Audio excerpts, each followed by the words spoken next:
கடலூர் மாவட்டம் லால்பேட்டையில் மக்களுடன் முதல்வர் திட்ட முகாம் நடைபெற்றது. இதில் விடுதலை சிறுத்தைகள் கட்சியின் பொதுச் செயலாளரும் காட்டுமன்னார் கோவில் சட்டமன்ற உறுப்பினருமான சிந்தனை செல்வன் கலந்து கொண்டு முகாமை தொடங்கி வைத்தார். இந்த நிகழ்வில் வட்டாட்சியர் தமிழ்ச்செல்வன், பேரூராட்சி மன்ற தலைவர் ஃபாத்திமா அரிஸ், பேரூராட்சி செயல் அலுவலர் தங்கவேல் மற்றும் வார்டு உறுப்பினர்கள் மற்றும் விடுதலை சிறுத்தைகள் கட்சி கடலூர் தெற்கு மாவட்ட செயலாளர் மணவாளன், கஸ்பா பாலா உள்ளிட்ட முக்கிய நிர்வாகிகள் கலந்து கொண்டனர். ஒரு 65 சென்டிமீட்டர் அளவிற்கு ஒரே நாளில் மழை கூட்டிய போது 1965 தனுஷ்கோடி என்கிற நகரமே அழிந்து போனது.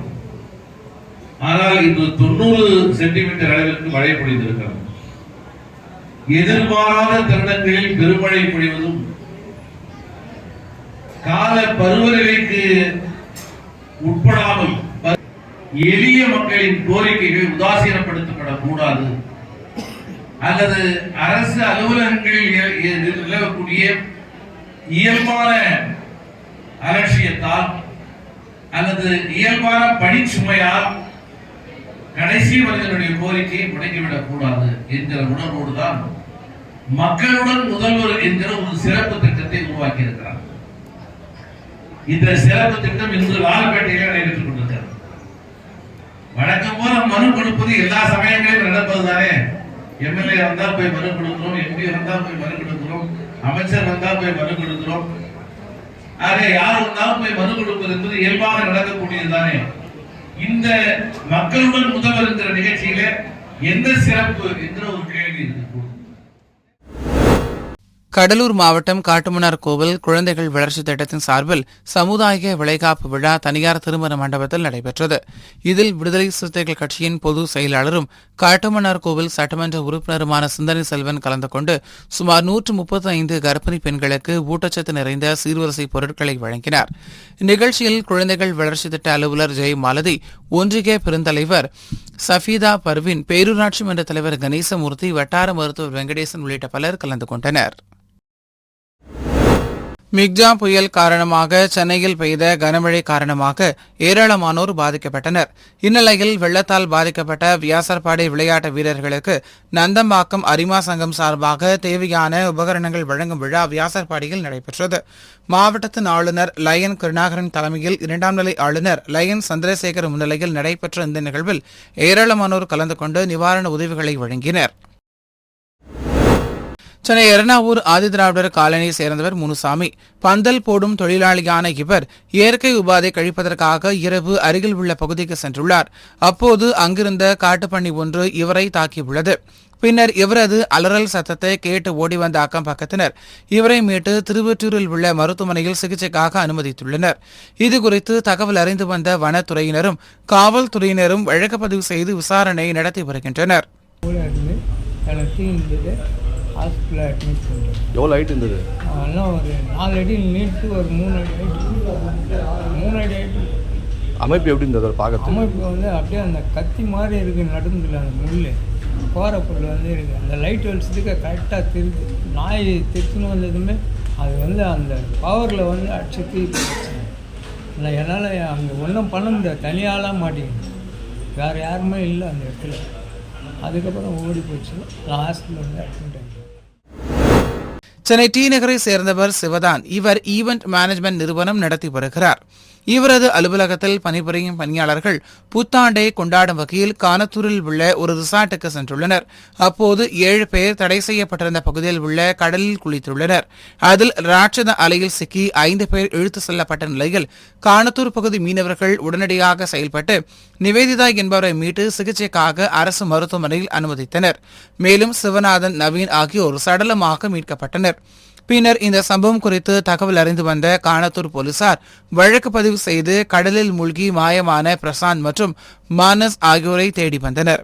இந்நிலையில் இன்று இருவரை கடலோர காவல் படையினர் எம்ஜிஎம் பின்புறம் உள்ள கடலில் இருந்து உலங்கு வானூர்தி மூலமாக சடலமாக மீட்டனர். மதுரை வண்டியூரை சேர்ந்தவர் பாலமுருகன்.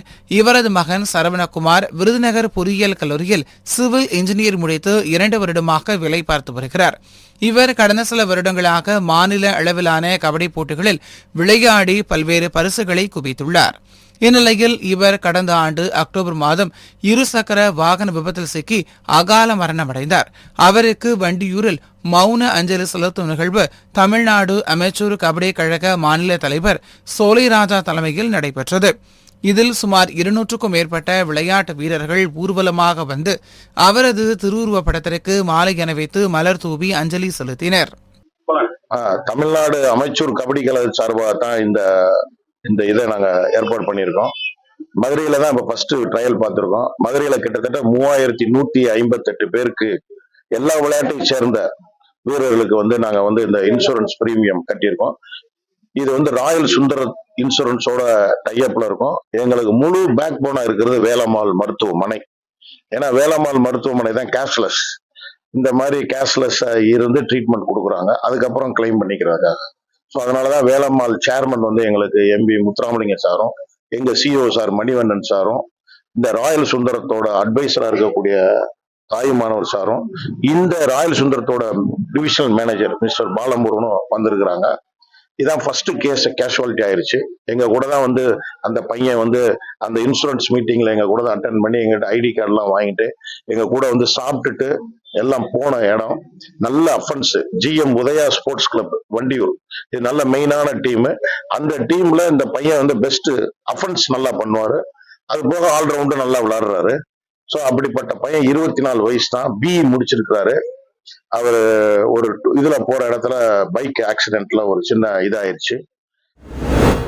தென் சென்னை மேற்கு மாவட்டம் மற்றும் சைதாப்பேட்டை ரோடு வட்டார வியாபாரிகள் சங்கம் சார்பாக மிக்ஜாம் புயலால் பாதிக்கப்பட்ட பொதுமக்கள், தூய்மை பணியாளர் மற்றும் பள்ளி மாணவ மாணவிகளுக்கு சிம்ஸ் மருத்துவமனை குழு மூலம் இலவச முழு உடல் பரிசோதனை முகாம் கோடம்பாக்கத்தில் உள்ள புலியூர் சென்னை மேல்நிலைப்பள்ளியில் நடைபெற்றது. இந்த முகாமை தமிழ்நாடு வணிகர் சங்க பேரமைப்பு மாநில தலைவர் விக்ரமராஜா துவக்கி வைத்தார். திருவாரூர் ஊராட்சி ஒன்றிய அலுவலக கூட்டரங்கில் ஊராட்சி ஒன்றிய குழு சாதாரண கூட்டம் திருவாரூர் ஊராட்சி ஒன்றிய குழு தலைவர் புலிவலம் தேவா தலைமையில் நடைபெற்றது.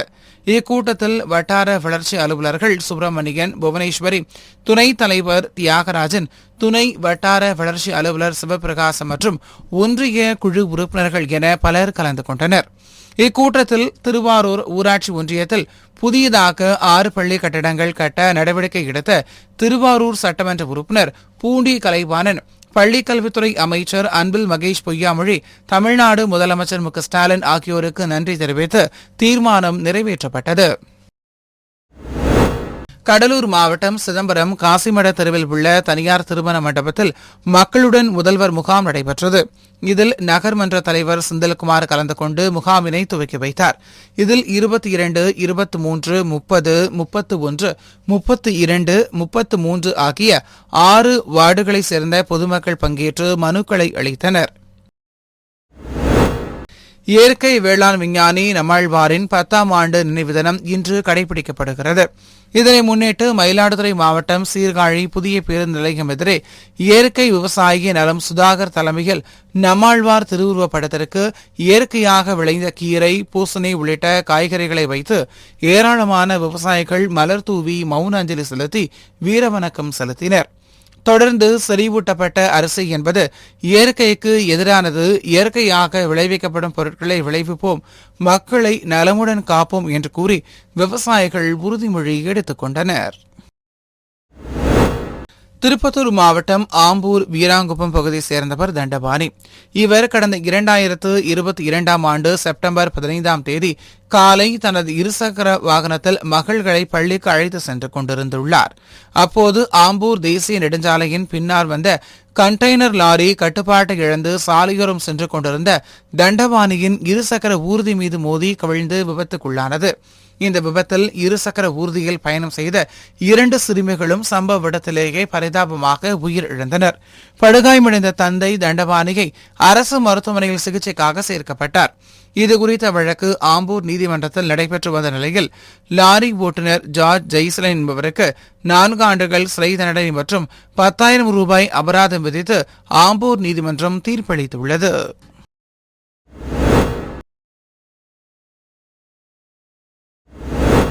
விருதுநகர் ஊராட்சி ஒன்றியத்துக்குட்பட்ட 12வது வார்டு ரோஜா நகர் பகுதியில் சுமார் 200க்கும் மேற்பட்ட குடும்பங்கள் வசித்து வருகின்றனர்.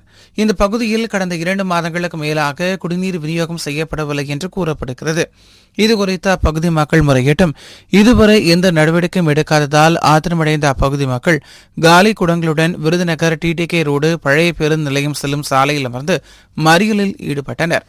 பின்னர் இதுகுறித்து தகவல் அறிந்து வந்த மேற்கு காவல் நிலைய காவல்துறையினர் பொதுமக்களிடம் பேச்சுவார்த்தையில் ஈடுபட்டதை அடுத்து அவர்கள் கலைந்து சென்றனர்.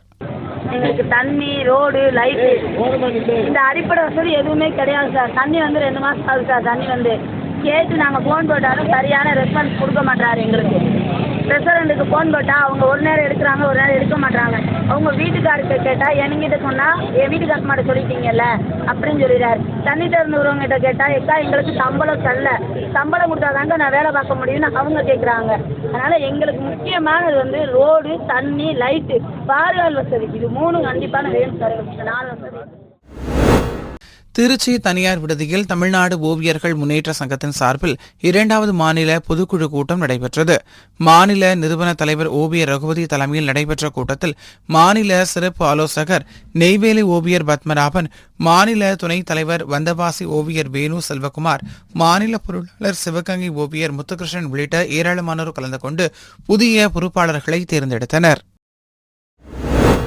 தூத்துக்குடி மாவட்டம் கோவில்பட்டி, ஓட்டப்பிடாரம், விளாத்துக்குளம், கயத்தார் உள்ளிட்ட பகுதிகளில் விவசாயிகள் சுமார் 5000 ஏக்கர் நிலத்தில் உளுந்து, பாசி பயிர்கள் பயிரிடப்பட்டுள்ளது. இந்த பயிர்கள் தற்போது அறுவடைக்கு தயாராக இருந்த நிலையில் கடந்த சில நாட்களுக்கு முன்னர் பெய்த கனமழையால் ஓட்டப்பிடாரம் பகுதிகளில் அறுவடைக்கு தயாரான உளுந்து, பாசி பயிர்கள், நெல் பயிர்கள் தண்ணீரில் மூழ்கின. இதனால் வேதனை அடைந்துள்ள விவசாயிகள் அரசு இப்பகுதிகளில் ஆய்வு மேற்கொண்டு உரிய இழப்பீடு வழங்க கோரிக்கை விடுத்துள்ளனர். கடலூர் மாவட்டம் சேத்தியார்தோப்பு MRK கூட்டுறவு சர்க்கரை ஆலையில் கரும்பு அரவை துவங்குவதற்காக விவசாயிகளுடன் கலந்தாய்வு கூட்டம் நடைபெற்றது. ஆலையின் மேலாண் இயக்குநர் சதீஷ் தலைமையில் நடைபெற்ற இந்த கூட்டத்தில் தலைமை கரும்பு அலுவலர் ரவிகிருஷ்ணன், ரசாயனர் செந்தில்குமரன், கணக்கு அலுவலர் ரமேஷ் பாபு, அலுவலர் முருகன் உள்ளிட்ட பலர் கலந்து கொண்டனர். இந்த ஆலோசனைக் கூட்டத்தில் 2024-25 ஆண்டு அரவையை துவங்குவது குறித்து விவாதிக்கப்பட்டது. தூத்துக்குடி மாவட்டம் விளாத்துக்குளம் பகுதியைச் சேர்ந்தவர் ஸ்டீபன். இவர் அதே பகுதியைச் சேர்ந்த விஸ்பர் டென்னிஸ் சேவை என்பவருடன் மீன் வியாபாரம் செய்து வருகிறார். இவரது சரக்கு வாகனத்தில் தூத்துக்குடியில் இருந்து சேலத்திற்கு மீன் ஏற்றி வந்து சேலத்தில் மீன் இறக்கிவிட்டு மீண்டும் தம்மம்பட்டி பகுதிக்கு மீன் இறக்குவதற்காக ராசிபுரம் சாலையில் சென்று கொண்டிருந்த போது கருத்தராஜபாளையம் பகுதியில் ஓட்டுநர் ஸ்டீபன் தூக்க கலக்கத்தில் நிலை தடுமாறி சாலை ஓரத்தில் இருந்த தடுப்பு சுவரில் மோதியுள்ளார். இதில் ஸ்டீபன் மற்றும் உரிமையாளர் விஸ்பர் டென்னிஸ் சேவை ஆகிய இருவரும் பலத்த காயமடைந்தனர். பின்னர் தகவல் அறிந்து வந்த மல்லியக்கரை போலீசார் இருவரையும் மீட்டு ஆத்தூர் அரசு தலைமை மருத்துவமனையில் சிகிச்சைக்காக அனுமதித்த நிலையில் ஓட்டுநர் ஸ்டீபன் சிகிச்சை பலனின்றி உயிரிழந்தார். இந்த விபத்து குறித்து மல்லியக்கரை போலீசார் வழக்கு பதிவு செய்து விசாரணை நடத்தி வருகின்றனர். செங்கல்பட்டு மாவட்டம் தாம்பரம் அடுத்த சேலையூர் இந்திரா நகர் அகரம் தென் பிரதான சாலையில் உள்ள ஜெயராஜ் என்பவருக்கு சொந்தமான 3 அடுக்குமாடி பல்பொருள் அங்காடி செயல்பட்டு வருகிறது. இந்நிலையில் அங்கு நள்ளிரவு திடீரென பல்பொருள் அங்காடியில் திடீரென தீ விபத்து ஏற்பட்டது. இதனை கண்ட பொதுமக்கள் தாம்பரம் தீயணைப்புத் துறையினருக்கு தகவல் அளித்தனர். பின்னர் வந்த தாம்பரம் மேடவாக்கம் தீயணைப்பு வீரர்கள் கடுமையாக போராடி தீயை அணைத்தனர். இதில் பல லட்சம் ரூபாய் பொருட்கள் எரிந்து நாசமான நிலையில் இந்த தீ விபத்து குறித்து போலீசார் விசாரணை நடத்தி வருகின்றனர். தருமபுரி மாவட்டத்தில் பிரசித்தி பெற்ற சுற்றுலா தலமான ஒகேனக்கலுக்கு தொடர் விடுமுறையை தொடர்ந்து ஆயிரக்கணக்கான சுற்றுலா பயணிகள் வந்த வண்ணம் இருந்து வருகின்றனர். மேலும் அவர்கள் பரிசல் சவாரிக்கு செல்லும் போது எந்தவித பாதுகாப்பும் இல்லாமல் லைஃப் ஜாக்கெட் அணியாமல் குழந்தைகள் முதல் பெரியவர்கள் வரை உயிருக்கு ஆபத்தான முறையில் பரிசல் பயணம் மேற்கொண்டு வருகின்றனர்.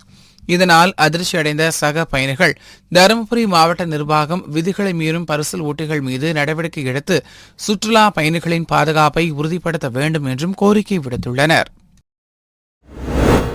சிவகங்கை மாவட்டம் காரைக்குடி அருகே உள்ள இழுப்புக்குடி புது குடியிருப்பு பகுதியில் வசிக்கும் ஆதி திராவிட மக்கள் 100 ஆண்டுகளுக்கு மேலாக பயன்படுத்தி வந்த சுடுகாட்டை மாதவன் வேணி என்பவர் பட்டா பெற்றுள்ளார். அதனை தற்போது காரைக்குடியை சேர்ந்த சாந்தி என்பவர் சுற்றி வேலி அமைத்துள்ளார். இந்நிலையில் தற்போது அப்பகுதியில் முதியவர் ஒருவர் இறந்த நிலையில் அவரது உடலை அடக்கம் செய்ய குழி தோண்ட கிராம மக்கள் வந்தபோது சுடுகாட்டு இடம் முழுவதும் முள்வேலி அமைக்கப்பட்டிருப்பதைக் கண்டு அதிர்ச்சியடைந்து இதுகுறித்து தேவக்கோட்டை வட்டாட்சியர்களிடம் முறையிட்டு வாக்குவாதத்தில் ஈடுபட்டனர். இதனையடுத்து வட்டாட்சியரின் உதவியோடு பின்னர் முதியவரின் உடலை சுடுகாட்டில் புதைத்தனர்.